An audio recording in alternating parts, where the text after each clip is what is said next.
Hello दोस्तों, मैं आपका अपना मित्र शनत वर्मा आपका आपके अपने चैनल पढ़ाकू योद्धा में बहुत बहुत स्वागत करता हूं।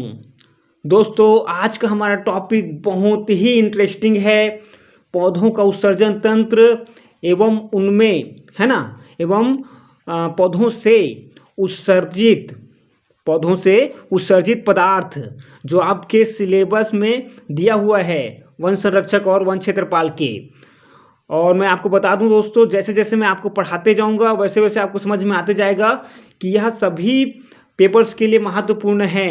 हालांकि हो सकता है बहुत सारे विद्यार्थियों ने इस टॉपिक को कभी नहीं पढ़ा होगा, लेकिन इससे प्रश्न पूछे जाते हैं। दोस्तों, आपको समझ में आ जाएगा, जब मैं पढ़ाते जाऊंगा तो आपको समझ में आ जाएगा कि कौन कौन से प्रश्न बनते हैं। और मैं आपको बताते भी जाऊंगा कि रेलवे में कौन सा प्रश्न बनता है और वन संरक्षक में आगे कौन सा प्रश्न बन सकता है। तो आप लोग मेरे साथ बने रहिएगा, ठीक है दोस्तों। तो आपके सिलेबस में दोस्तों आपको पता है कि टेंथ का क्या दिया हुआ है सिलेबस, लेकिन 11th-12th के लेवल का प्रश्न पूछा जाएगा, है ना। तो मैं सबसे पहले आपको क्या करूँगा, 10th में कितना दिया हुआ है उसके बारे में बताता हूँ, है ना। उसके बाद फिर आपको मैं बहुत ही विस्तृत ढंग से और सारी इंटरेस्टिंग और इम्पोर्टेंट बातें मैं आपको आज बताने वाला हूँ। जब मैं आपको बताना शुरू करूँगा दोस्तों कि पौधों से कौन कौन से उत्सर्जित पदार्थ निकलते हैं, तो आपको बहुत ही आश्चर्य होगा कि क्या यह भी अपशिष्ट पदार्थ होंगे, है ना। और आप को अगर चुनने को बोलेगा ना कि कौन सा पौधों से उत्सर्जित अपशिष्ट पदार्थ है, तो आप चुन भी नहीं पाएंगे। मैं आपको बता दूं दोस्तों, कुछ एग्जाम्पल देता हूं आपके सामने। जैसे निकोटीन एक अपशिष्ट पदार्थ है, पौधे का एक उत्सर्जित पदार्थ है, ठीक है। तो ऐसा भी प्रश्न बनता है कि यह किस में पाया जाता है, ठीक है। और किस में मतलब वह उस पौधे का नाम तो पूछेगा ही पूछेगा, लेकिन पौधे के किस भाग में, ठीक है। जैसे कि आपका कॉफ़ी पाया जाता है ना, तो कॉफ़ी के अंदर होता है कैफीन, और कैफीन भी एक उत्सर्जित पदार्थ है, पौधों का एक उत्सर्जित पदार्थ है। लेकिन वह किस भाग में पाया जाता है, क्या पत्ते में पाया जाता है, क्या आपके बीज में पाया जाता है, ऐसा आपसे प्रश्न पूछा जाता है, ठीक है दोस्तों। और मैं आज चाय पत्ती के बारे में भी बताऊंगा, जिसमें कौन कौन से प्रकार से उत्सर्जित पदार्थ पाए जाते हैं। आपको पता ही होगा कि कैफीन तो पाया ही जाता है ना, लेकिन उसमें किस में पाया जाता है, उसकी पत्तियों में पाया जाता है। और बताऊं दोस्तों, उसमें तो निकोटीन भी उसमें पाया जाता है। और कौन कौन से पदार्थ पाए जाते हैं मैं आज आपको बताने वाला हूँ चाय पत्ती के बारे में, है ना। तो मेरे साथ बने रहिएगा। सबसे पहले मैं आपको 10वीं के जो बुक में दिया हुआ है उतनी बातें सबसे पहले मैं आपको बता देता हूँ। वह भी थोड़ी सी इम्पोर्टेंट है और आपके समझने में काम आएगी। फिर हम लोग विस्तार से आगे चलेंगे, ठीक है दोस्तों। तो चले आगे। तो देखिए दोस्तों, आपके स्क्रीन पर शो हो रहा है पौधों में उत्सर्जन। तो दोस्तों, पौधों में उत्सर्जन जंतुओं से भिन्न होता है, यह बात तो हमको पता है ना, कि पौधों में जो उत्सर्जन होता है जंतुओं से भिन्न होता है। और आपको बताया था मैंने दोस्तों कि प्रकाश संश्लेषण के समय एक अपशिष्ट पदार्थ बनता है ऑक्सीजन, है ना। पौधों के लिए तो अपशिष्ट पदार्थ है, तो उसको प्रकाश संश्लेषण की क्रिया के दौरान ही क्या कर देता है, वो उत्सर्जित कर देता है। तो प्रकाश संश्लेषण की क्रिया भी क्या है, एक आपको बोला जाए तो उत्सर्जन करने की एक विधि है ना। भोजन बनाने की विधि तो है ही पौधों के लिए, लेकिन उत्सर्जन करने की भी एक प्रक्रिया है, उसमें उत्सर्जन भी होता है ना। तो इसलिए उसको उत्सर्जन के अंतर्गत भी आपको लेना पड़ेगा। तो दोस्तों, प्रकाश संश्लेषण द्वारा उत्पन्न ऑक्सीजन को किसके द्वारा बाहर किया जाता है, स्टोमेटा द्वारा। पत्तियों में उपस्थित एक छिद्र होती है जिसको स्टोमेटा कहते हैं, या हिंदी में रंध्र कहते हैं, ठीक है दोस्तों। तो स्टोमेटा के द्वारा बाहर कर देते हैं, तथा श्वसन से उत्पन्न कार्बन डाइऑक्साइड, या इसी को क्या बोलते हैं हम लोग सूत्र भाषा में, CO2, का उपयोग प्रकाश संश्लेषण में करते हैं। तो पौधे श्वसन भी करती हैं, आपको पता होगा, है ना। पौधे श्वसन भी करती हैं और श्वसन के दौरान उनमें भी कार्बन डाइऑक्साइड बनता है। तो उस कार्बन डाइऑक्साइड को क्या करते हैं वो लोग स्वयं उपयोग कर लेते हैं प्रकाश संश्लेषण में। तो इस प्रकार से उसकी क्या हो जाती है, उसका निपटारा वहीं पर हो जाता है। अब आगे अगर देखें तो जल की जो एक्स्ट्रा मात्रा है वो कैसे उत्सर्जित होती है पौधों में। तो जल की अतिरिक्त मात्रा जो होती है, एक्स्ट्रा जो मात्रा होती है, वह वाष्पोत्सर्जन द्वारा निकल जाती है दोस्तों, है ना। वाष्पोत्सर्जन क्या होता है डिटेल से मैं आपको लास्ट में बताने वाला हूँ, क्योंकि परिवहन तंत्र के अंतर्गत भी इसका थोड़ा सा उपयोग होता है। और आपको मैंने पढ़ाया था परिवहन तंत्र, तो उसमें भी मैंने आपको बताया था। और देखिए उत्सर्जन तंत्र में भी इसका काम आ रहा है। जल की अतिरिक्त मात्रा को इसके द्वारा ही बाहर क्या कर दिया जाता है, निष्कासित कर दिया जाता है। तो वन संरक्षक और वन क्षेत्रपाल के अंतर्गत दोस्तों इसको पूछा जा सकता है ना। इसके बारे में कुछ ना कुछ पूछा जा सकता है। तो इसलिए हमको थोड़ा सा कम से कम वाष्पोत्सर्जन पढ़ना ही पड़ेगा, ठीक है। तो मैं लास्ट में आपको बताऊंगा। उससे पहले मैं आपको उत्सर्जित पदार्थों के बारे में बहुत डिटेल से बताऊंगा, क्योंकि एक से एक उत्सर्जित पदार्थ पौधों से जो है ना निकलते हैं, लेकिन उनके निकलने की विधि कुछ अलग ही है ना। क्या होता है आगे मैं आपको बताता हूँ। पौधों में देखिए आगे लिखा हुआ है आपके स्क्रीन पर, है ना। वाष्पोत्सर्जन द्वारा निकल जाती है तो हम लोगों ने पढ़ लिया है। उसके आगे पढ़िए, पौधों में अपशिष्ट उत्पाद ऊतकों एवं कोशिका रिक्तिका में संचित रहते हैं। ऊतकों एवं कोशिका रिक्तिका में संचित रहते हैं। तो ये देखिए दोस्तों, यहीं पर इंपॉर्टेंट प्रश्न बन रहा है। तो अगर आपसे पूछ ले, है ना, खाली स्थान में दिया हो कि पौधे में अपशिष्ट उत्पाद खाली स्थान एवं खाली स्थान में संचित रहते हैं, और चार ऑप्शन दिए हों, तो आपको बड़ा ही क्या हो जाएगा, पढ़ा नहीं होगा तो मुश्किल हो जाएगा। जबकि सिंपल सी बात है, जो पौधों के ऊतक होते हैं एवं कोशिका रिक्तिका, है ना, मतलब कोशिका में जो खाली स्थान होता है ना, जिसको वैक्यूल बोलते हैं, और उसी को हिंदी में कोशिका रिक्तिका बोलते हैं, तो उसमें संचित रहते हैं। तो अंदर में ही संचित रहते हैं उत्सर्जित पदार्थ या अपशिष्ट पदार्थ। तो इसीलिए पता नहीं चल पाता है दोस्तों कि कौन कौन सा उत्सर्जित पदार्थ है ना। लोगों को इसीलिए पता नहीं चल पाता है, लेकिन वैज्ञानिकों ने सारी बातें पता कर ली हैं। तो उनको पढ़ना भी ज़रूरी है, और वो बहुत महत्वपूर्ण भी हैं हमारे पेपर्स के लिए। आप लोग आगे देखेंगे जब उत्सर्जित पदार्थों के नाम, तो आपको सच में लगेगा हाँ। तो मैंने आपको बताया दोस्तों कि पौधों में अपशिष्ट उत्पाद जो है ऊतकों एवं कोशिका रिक्तिका में संचित रहते हैं, ठीक है। कुछ एग्जाम्पल भी दिए हुए हैं, जैसे रेजिन है, लिग्निन है ना, तथा गोंद को सभी जानते हैं, है ना। तो ये सब क्या हैं, ये सब हैं आपके उत्सर्जित पदार्थ या अपशिष्ट पदार्थ पौधों द्वारा, है ना, पौधों के लिए। तो गोंद, तो 3 चीज़ें जो दी गई हैं, इनका जमाव जाइलम में हो जाता है, ठीक है। और गोंद तो बाहर आपको दिखाई देता ही है, बाहर निकल जाता है गर्मी के दिनों में गोंद, है ना। गोंद जो लाशा होता है ना, वही क्या है, उसी को बोलते हैं गोंद, है ना, का जमाव जाइलम में हो जाता है। और यही कारण है कि पौधों में जंतुओं के समान उत्सर्जी अंग नहीं होते हैं, ठीक है दोस्तों। उत्सर्जी अंगों की आवश्यकता नहीं होती है।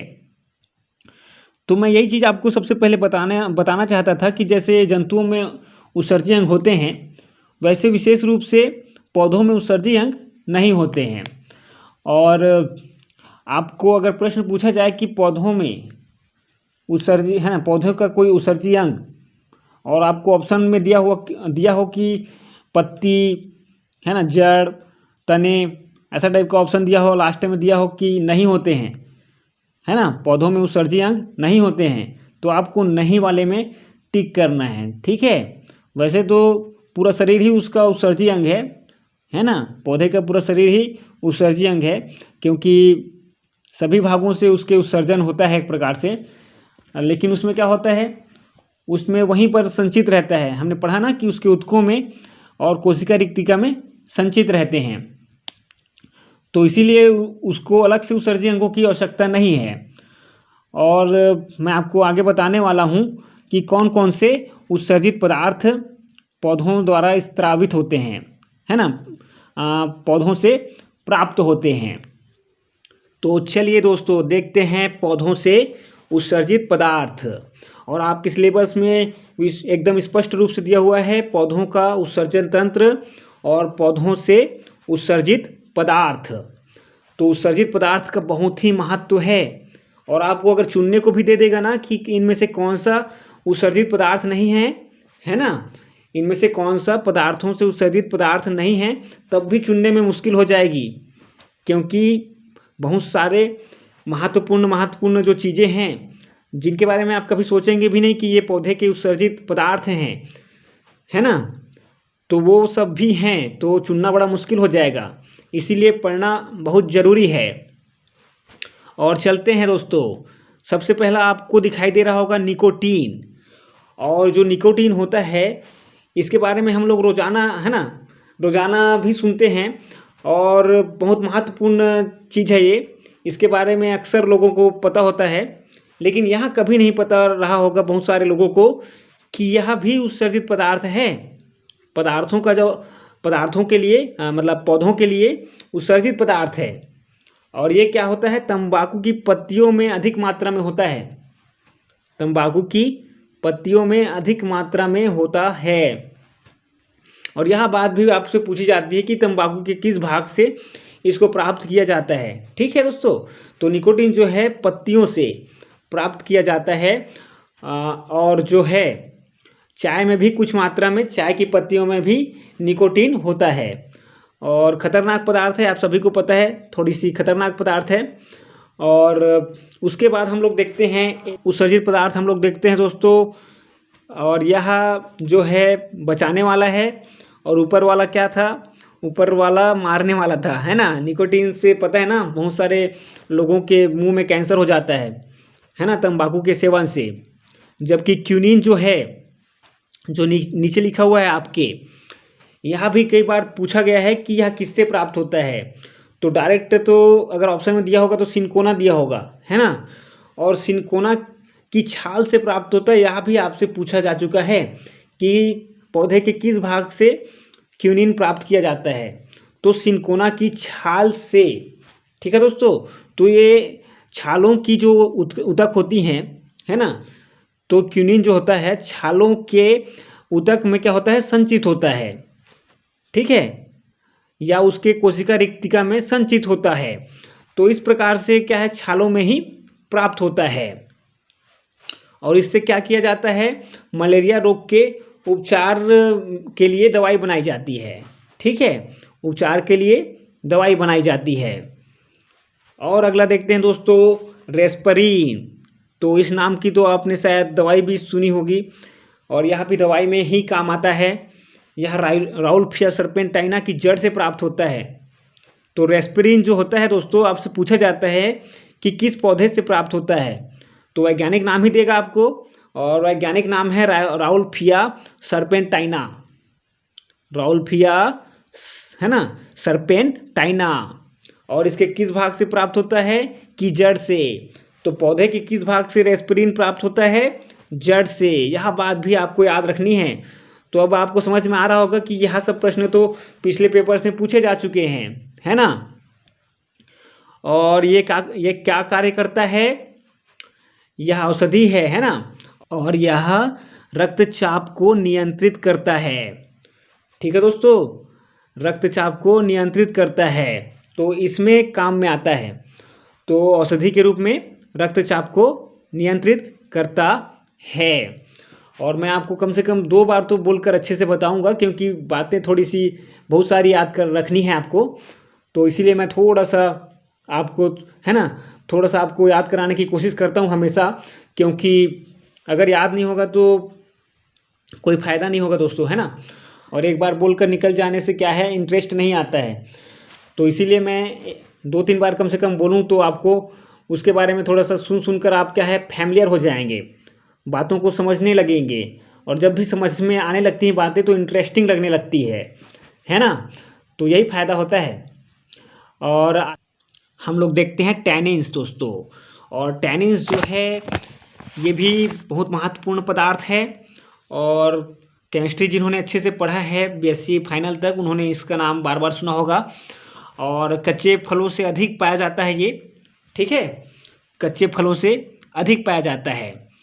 और कच्चे से आप याद रखिए कछैला होता है, थोड़ा सा कछैला मतलब क्या होता है, थोड़ा सा कड़वा होता है, थोड़ा सा नहीं बोलूँगा मैं, बहुत कड़वा होता है।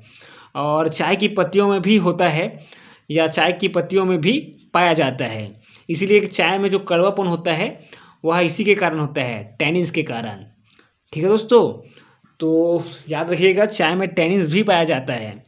निकोटीन तो होता ही है, मैंने आपको बताया। तो ये सब उत्सर्जित पदार्थ हैं, पौधों के उत्सर्जित पदार्थ हैं। और स्पेशली आपके सिलेबस में दिया हुआ है उत्सर्जित पदार्थ, है ना, पौधों से उत्सर्जित पदार्थ।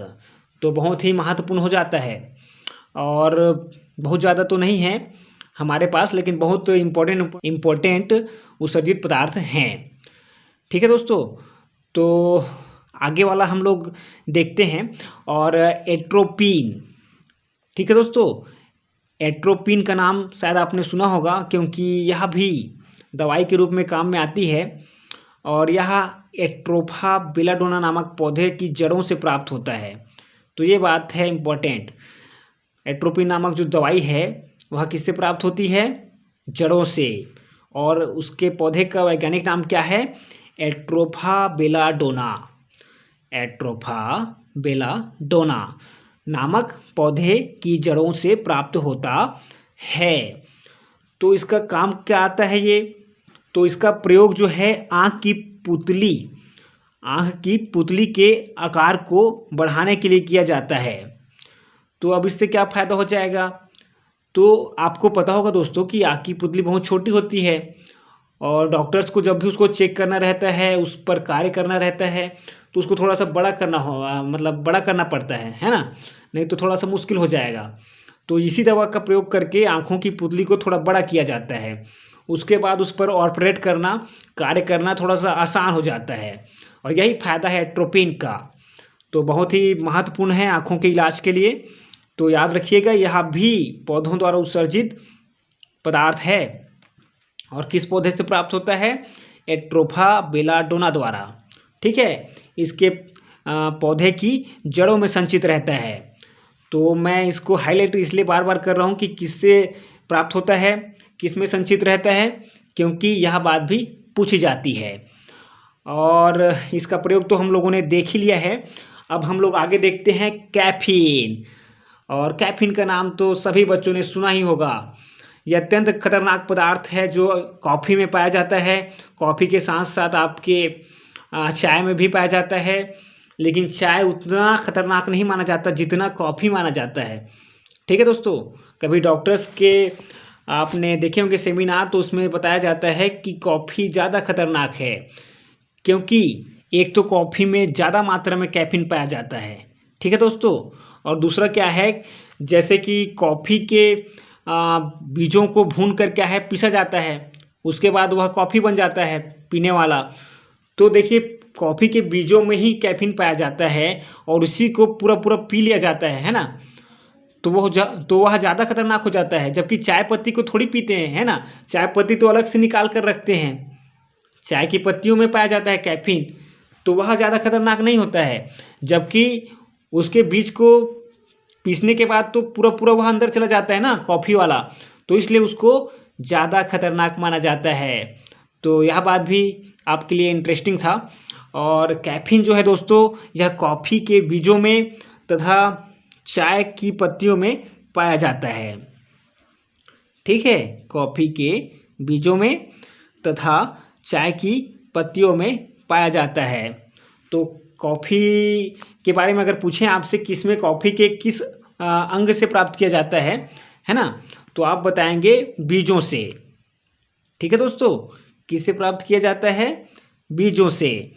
और चाय की पत्तियों में कुछ, है ना, बहुत ज़्यादा मात्रा में नहीं, लेकिन एक पर्याप्त मात्रा में चाय की पत्तियों में पाया जाता है। और एक बहुत ही महत्वपूर्ण बात मैं आपको आगे बताने जा रहा हूँ, ध्यान से सुनिएगा दोस्तों, है ना। तो मैंने आपको बताया चाय में पाया जाता है कैफीन, ठीक है। तो कैफीन जो होता है यह भी उत्सर्जित पदार्थ है। निकोटीन भी पाया जाता है, और एक और पदार्थ का नाम याद रखिए, थीन, ठीक है। और ये तीनों जो है एल्केलाइड्स है दोस्तों। क्या है, मैंने साइड में लिखा हुआ है एल्केलाइड्स। एक्चुअली एल्केलाइड्स क्या है, एक प्रकार का मादक है ना। बहुत अधिकतर जो एल्केलाइड्स होते हैं मादक पदार्थ होते हैं, बहुत खतरनाक, है ना। लेकिन ये जो हैं उतने खतरनाक नहीं हैं, लेकिन ये भी क्या हैं, एल्केलाइड्स हैं, ठीक है। और लेकिन चाय में एक चीज़ और पाई जाती है, टैनिन्स, जो मैंने आपको बताया। तो टैनिन्स जो है एल्केलाइड्स नहीं है, ठीक है। तो इसीलिए प्रश्न ये बनता है, ये सभी उत्सर्जित पदार्थ हैं और चाय में पाए जाते हैं, ठीक है। और दिया रहेगा चाय में पाए जाने वाले इन पदार्थों में से कौन सा एल्केलाइड्स नहीं है, तो आपको चुनना रहेगा। तो जब पढ़े रहेंगे तभी तो पता रहेगा कि टेनिस जो है एल्केलाइड्स नहीं है ना, उनसे अलग ही है बिल्कुल, है ना, उनसे बिल्कुल अलग है। तो एल्केलाइड्स कौन कौन से हैं, यहाँ भी प्रश्न बन सकता है। और एल्केलाइड्स कौन सा नहीं है, यह भी प्रश्न बन सकता है। तो इसीलिए मैंने आपके लिए अलग से लिख कर रखा हुआ है, ठीक है दोस्तों। चले आगे, और आगे आपका है लैटेक्स। और लैटेक्स का नाम आपने सुना ही हुआ है कि लैटेक्स से बनता है रबर। तो लैटेक्स भी देखिए दोस्तों क्या है, लैटेक्स भी आपका क्या है, उत्सर्जित पदार्थ है या अपशिष्ट पदार्थ है पौधों का।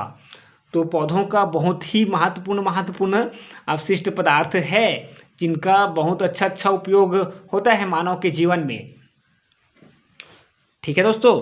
तो इसीलिए महत्वपूर्ण है। और लैटेक्स के बारे में अगर देखें तो यह श्वेत पीले भूरे रंग का तरल पायस पदार्थ होता है।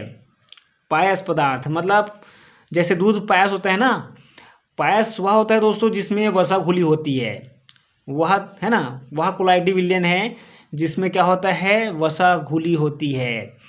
और अगर पूछा जाए लैटेक्स क्या है, अगर और आपके ऑप्शन में पायस हो तो आप लोग बिल्कुल टिक कर सकते हैं, ठीक है, क्योंकि यह दूध के समान पायस पदार्थ होता है। और दिखता भी तो दूध के समान ही है ना, दिखता भी दूध के समान है। जैसे कि आपने देखा होगा कि पीले कनेर से जो दूध निकलते हैं ना दोस्तों, वह भी तो लेटेक्स ही है ना। और लेटेक्स से रबर प्राप्त किया जाता है, आपको पता होगा कि लेटेक्स से रबर प्राप्त किया जाता है। और अधिकतर जो है लेटेक्स जो है जड़ों से प्राप्त किया जाता है, ऐसा बोला जाता है। तो अगर आपसे ऑप्शन में पूछा जाए लेटेक्स किससे प्राप्त होता है करके, तो आप लोग जड़ भी लगा सकते हैं ना, जड़ ही लगाएंगे। और इसीलिए मैं आपको बता रहा हूँ कि आपको धोखा ना हो, क्योंकि जो है पौधे की जड़ों से थोड़ा सा मुश्किल लग रहा है, क्योंकि अधिकतर हम लोगों ने देखा है दूध जैसा पदार्थ जो है पौधे की तनों से, है ना, फल से भी निकलते हुए हम लोगों ने देखा है। तो इसीलिए मुश्किल हो सकती है, इसीलिए मैं आपको बता दे रहा हूँ कि कौन सा आंसर लिया जाता है। और अगला आपका पौधों का उत्सर्जित पदार्थ है सुगंधित तेल, इसेंशियल ऑयल्स। दोस्तों इसके बारे में आपने बहुत बार सुना होगा, केमिस्ट्री में अगर पढ़ा होगा, है ना, तो बिल्कुल सुना होगा। और यह वाष्पशील होते हैं, ठीक है। सुगंधित जो तेल होते हैं यह वाष्पशील होते हैं दोस्तों। जैसे गुलाब जल होता है ना, उसको अगर खुले में छोड़ देंगे तो पूरा उड़ जाएगा, ठीक है। तो उसको वह भी जो है सुगंधित तेल के अंतर्गत आता है। और पौधों में तेल ग्रंथियाँ पाई जाती हैं, ठीक है। तो पौधों में तेल ग्रंथियाँ जैसे जिनमें भी पाई जाती हैं उनसे यह प्राप्त होता है। तो जैसे किस किस से प्राप्त होता है आपको नीचे मैंने लिखा हुआ है, संतरे के छिलके से, नींबू के छिलके से, चमेली, है ना, गुलाब, इन सब से प्राप्त होता है। और यूकेलिप्टस जैसे पौधों से भी प्राप्त होता है।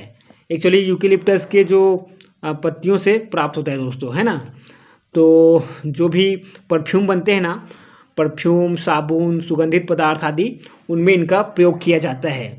जबकि है उत्सर्जित पदार्थ, पौधों से उत्सर्जित पदार्थ है, जो किस में संचित रहता है, संतरे के छिलके में रहता है, चमेली फूल में रहता है, गुलाब में भी संचित रहता है।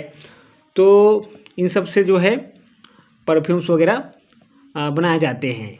क्या क्या बनाए जाते हैं मैंने आपको बता दिया है ना। ये एग्जाम्पल हैं, बहुत सारे और भी उपयोग होते होंगे और कहाँ कहाँ से प्राप्त होता है यह भी आपने समझ लिया है। तो कभी आपसे छांटने को अगर दे कि इनमें से कौन सा है ना, इनमें से कौन सा उत्सर्जित पदार्थ नहीं है और सुगंधित तेल हो, है ना, ऑप्शन में, तो आप लोग समझ जाएंगे कि यह क्या है, यह भी अपशिष्ट पदार्थ है, यह भी पौधों का उत्सर्जित पदार्थ है।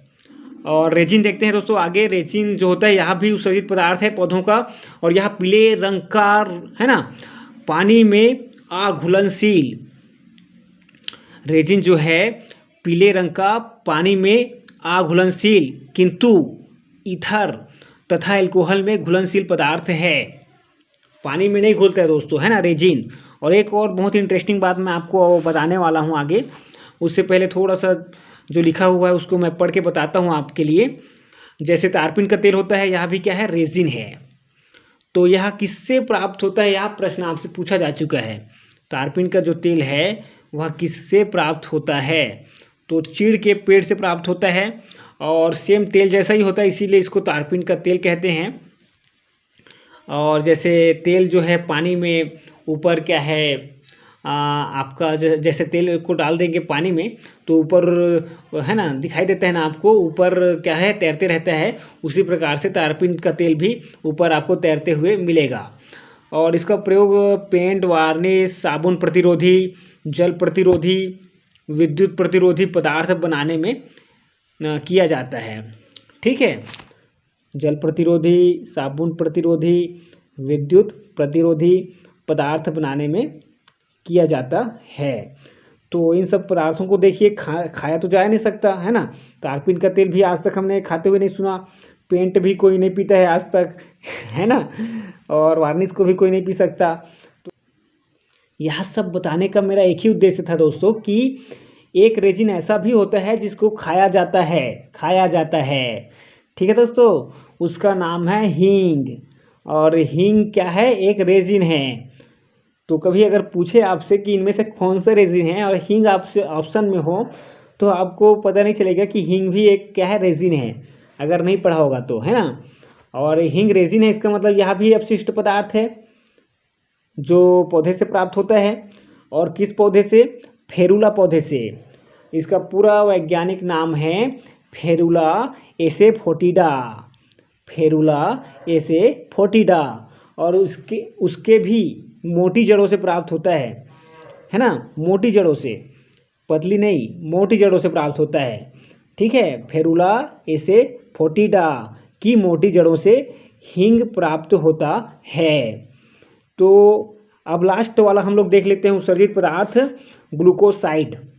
और ग्लूकोसाइड जो होता है दोस्तों बहुत ही महत्वपूर्ण पदार्थ है और कार्बोहाइड्रेट के विघटन से प्राप्त होता है। आपको पता ही है ग्लूकोज जो है कार्बोहाइड्रेट होता है, तो उससे आपको याद रहेगा कि कार्बोहाइड्रेट के विघटन से प्राप्त होता है।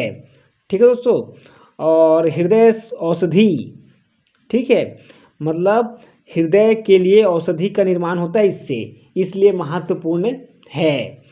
और दवाई का क्या नाम है, डिजिटॉक्सिन नामक दवाई हृदय से संबंधित इससे बनाई जाती है, ग्लूकोसाइड से, तो इसीलिए बहुत महत्वपूर्ण है। लेकिन डिजिटॉक्सिन किससे प्राप्त होता है, किस पौधे से, तो डिजिटेलिस परफ्यूरिया नामक पौधे से, डिजिटेलिस परफ्यूरिया नामक पौधे से डिजिटॉक्सिन नामक पौधा औषधि प्राप्त होता है, जो कि हृदय के लिए उपयोगी है और हृदय से संबंधित औषधि है, मतलब महत्वपूर्ण है। तो इतने सारे हम लोगों ने उत्सर्जित पदार्थ देखे जो बहुत ही महत्वपूर्ण थे दोस्तों। और आगे हम लोग वाष्पोत्सर्जन के बारे में थोड़ा सा देख लेते हैं, जो कि वह भी महत्वपूर्ण है, मैंने आपको बताया।